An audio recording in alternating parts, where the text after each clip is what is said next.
ಸಂಘಟನಾ ಪರ್ವದ ಹಿನ್ನೆಲೆಯಲ್ಲಿ ನಮ್ಮ ರಾಷ್ಟ್ರೀಯ ಪ್ರಧಾನ ಕಾರ್ಯದರ್ಶಿಗಳು ತರುಣ್ ಚುಗ್ಜಿ ಅವರು, ರಾಜ್ಯದ ಸಹ ಉಸ್ತುವಾರಿಗಳು ಸುಧಾಕರ್ ರೆಡ್ಡಿ ಅವರು ಮತ್ತು ಕೇಂದ್ರದ ಮಾಜಿ ಸಚಿವರಾಗಿರ್ತಕ್ಕಂಥ ರಾಧಾಕೃಷ್ಣನ್ ಅವರು, ಮೂರು ಹಿರಿಯ ನಾಯಕರು ಬೆಂಗಳೂರಿಗೆ ಬಂದು ಬೆಳಗ್ಗೆಯಿಂದ ಸುಮಾರು 4-4.5 ತಾಸುಗಳ ಕಾಲ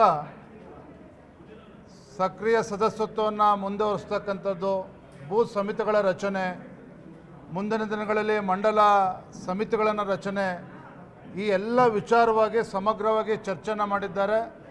ನಮಗೆ ಸಲಹೆಗಳನ್ನು ಕೂಡ ನೀಡಿದ್ದಾರೆ, ಯಾವ ರೀತಿ ಸಂಘಟನಾ ಪರ್ವನ ಯಶಸ್ವಿಯಾಗಿ ಮಾಡಬೇಕು ಅನ್ನೋ ನಿಟ್ಟಿನಲ್ಲಿ. ತದನಂತರದಲ್ಲಿ ಕೋರ್ ಕಮಿಟಿನೂ ಕೂಡ ಸೇರಿದ್ವಿ. ಇದೇ ಸಂಘಟನೆಯನ್ನು ಬಲಪಡಿಸ್ತಕ್ಕಂಥ ನಿಟ್ಟಿನಲ್ಲಿ ಕೆಲವು ಸಲಹೆಗಳನ್ನು ಕೂಡ ನೀಡಿದ್ದಾರೆ. ಹಾಗಾಗಿ ಸಂಘಟನಾ ಪರ್ವದ ನಿಟ್ಟಿನಿಂದ ಇವತ್ತು ನಡೆದಿರ್ತಕ್ಕಂಥ ಸಭೆ ಎಲ್ಲ ಏನು ಸಲಹೆಗಳನ್ನು ನೀಡಿದ್ದಾರೆ, ಮಾರ್ಗದರ್ಶನ ನೀಡಿದ್ದಾರೆ, ನಮ್ಮೆಲ್ಲ ಜಿಲ್ಲೆಯ ಅಧ್ಯಕ್ಷರುಗಳು, ರಾಜ್ಯದ ಪದಾಧಿಕಾರಿಗಳು ಎಲ್ಲವನ್ನೂ ಕೂಡ ಗಮನದಲ್ಲಿ ಇಟ್ಕೊಂಡು ಮುಂದಿನ ದಿನಗಳಲ್ಲಿ ಇನ್ನೂ ಕೂಡ ಸಂಘಟನೆನ ಗಟ್ಟಿಗೊಳಿಸ್ತಕ್ಕಂಥ ಕೆಲಸ, ಬಲಪಡಿಸ್ತಕ್ಕಂಥ ಕೆಲಸ ನಮ್ಮೆಲ್ಲರ ಮುಖಂಡರ ನೇತೃತ್ವದಲ್ಲಿ ನಾವು ಮಾಡ್ತೇವೆ.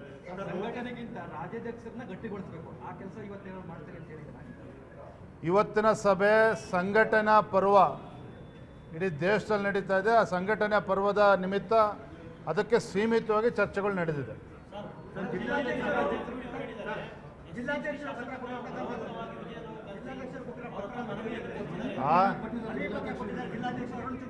ಯಾವುದೇ ಜಿಲ್ಲೆಯ ಅಧ್ಯಕ್ಷರುಗಳು ಯಾವುದೇ ಮನವಿಯನ್ನು ನಮ್ಮ ರಾಷ್ಟ್ರೀಯ ನಾಯಕರುಗಳಿಗೆ ನೀಡಿಲ್ಲ.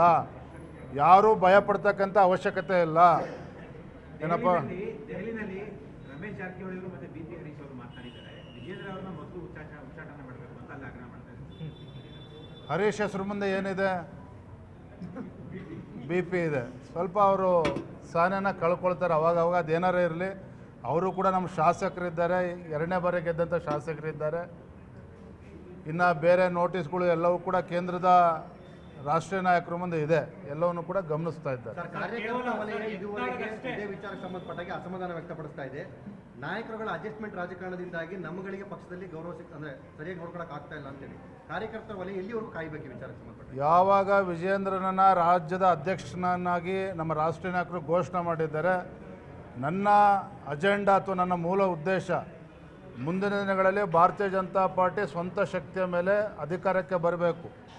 ಎರಡನೇದಾಗಿ ಏನು ಅಡ್ಜಸ್ಟ್ಮೆಂಟ್ ರಾಜಕಾರಣ ಅಂತೇಳಿ ನಮ್ಮ ಕೆಲವು ಕಾರ್ಯಕರ್ತರಲ್ಲಿ ಮುಖಂಡರಲ್ಲೂ ಕೂಡ ಅಭಿಪ್ರಾಯ ಇದೆ, ಅದು ಎಲ್ಲದಕ್ಕೂ ಕೂಡ ಇತಿಶ್ರೀ ಆಡಬೇಕು. ಆ ನಿಟ್ಟಿನಲ್ಲಿ ನಾನು ಪಕ್ಷಕ್ಕೆ ಶಕ್ತಿ ತುಂಬತಕ್ಕಂಥ ಕೆಲಸ ಮಾಡ್ತಾ ಇದ್ದೇನೆ. ರಾಜ್ಯದ ಅಧ್ಯಕ್ಷನಾಗಿ ಪ್ರಾಮಾಣಿಕವಾಗಿ ದುಡಿತಾ ಇದ್ದೇನೆ. ಯತ್ನಾಳ್ ವಿರುದ್ಧ ಅಷ್ಟೇ ಶಿಸ್ತು ಕ್ರಮನ ಅವ್ರ ಸುತ್ತ ಇರೋರ ವಿರುದ್ಧನೂ ಆಗುತ್ತಾ? ಯಾಕೆ ಅವರನ್ನ ಸುಮ್ಮನೆ ಬಿಟ್ಟಿದ್ದೀರಾ? ಈಗಾಗಲೇ ಕೇಂದ್ರದ ವರಿಷ್ಠರು ಗಮನಿಸ್ತಾ ಇದ್ದಾರೆ. ಶಿಸ್ತು ಕ್ರಮ ಕೈಗೊಳ್ಳಬೇಕಾ, ಹೀಗೆ ಸುಮ್ಮನೆ ಬಿಡಬೇಕಾ, ಎಲ್ಲವೂ ಕೂಡ ತೀರ್ಮಾನ ಮಾಡ್ತಾರೆ. ಥ್ಯಾಂಕ್ ಯು, ಧನ್ಯವಾದ.